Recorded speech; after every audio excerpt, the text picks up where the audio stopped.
Welcome to AP MMA, everybody. Hope you're doing well. It's Thursday, October 29th. Coronavirus is spiking and people are getting crazy out there. Just try to stay safe and make good, hygienic decisions. We're getting close to Halloween and UFC Fight Night 181. Excited to see the outcome of the main event, Silva versus Hall. I've done a prediction for that fight. I'll put the link in the description below. Today's video is going to be my prediction for the second fight between Conor McGregor and Dustin Poirier. Obviously, these two have met before. I'm not going to get too into a fight analysis of their first meeting, as it was over 6 years ago. It was at featherweight, and both McGregor and Poirier have come a long way and done a lot of things in the sport since then.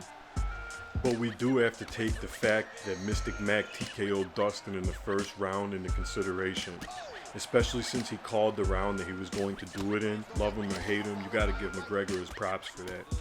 Dustin is now a much better fighter. He's more seasoned, he fights more intelligently, he uses his explosiveness more efficiently, he doesn't force his combinations. He's had 13 fights since then. He's gone 10-2, looking great against solid lightweights until he suffered a setback knockout loss to Michael Johnson in 2016. But after that loss, he actually took a step up in competition and he scored wins over former champions like Anthony Pettis, Eddie Alvarez, Max Holloway, and has a nice feather in his cap with a TKO win over Justin Gaethje. Now we all know he lost to Khabib. It was about as decent of a fight as anyone could ever hope for against Nurmagomedov. He got tapped out by a rear naked choke in the third round. Now Dustin fights at a fast pace and he pressures his opponents with combinations. He never throws just one shot. He mixes up his punches, his kicks, his knees, and really keeps his opponents guessing. Once Poirier has someone hurt, it's over and out. He's coming to this rematch with McGregor off a unanimous decision win over Dan Hooker, which was one hell of a scrap where he showcased all of his abilities. McGregor's had 8 MMA fights since he fought Poirier, and they've all been against ranked opponents, champions, and top contenders. His only losses in the UFC are to Nate Diaz, which he technically avenged in their rematch, and Khabib, which kind of like Poirier, he gave about as good as an effort as anyone has, and he succumbed to a neck crank in the 4th round. Now, aside from these 2 losses in his rematch with Diaz, McGregor really hasn't had a close MMA fight. I think a lot of people want to see him lose and dislike him for personal reasons, but if we look at him purely as a fighter and leave personalities out of it, McGregor is an awesome fighter.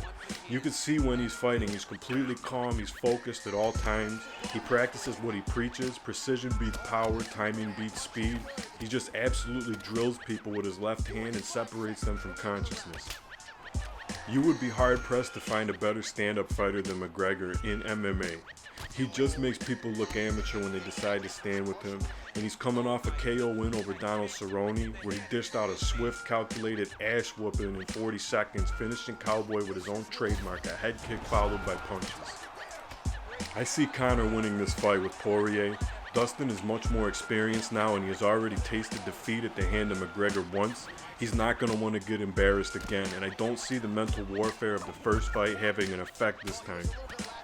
He will cautiously approach Conor, he'll last longer, but I don't see his pressure fighting style benefiting him in the rematch. Even with a more calculating and measured approach, I think the inevitable is just being delayed as Conor finishes him via TKO in the 3rd round. McGregor's stand-up is just too sharp for the diamond. After consistently having Dustin hurt throughout the fight, the computer has Conor finishing the fight via KO in the 2nd round with a counter left hand. Poirier came in too aggressive and got countered, and I could see this happening in the upcoming rematch. Let me know what you think in the comments below. Do you agree with me or the computer, or do we both have no idea what's going on? What do you think is going to happen in the rematch? Stay safe, 2020's wild, and enjoy the fight. AP out.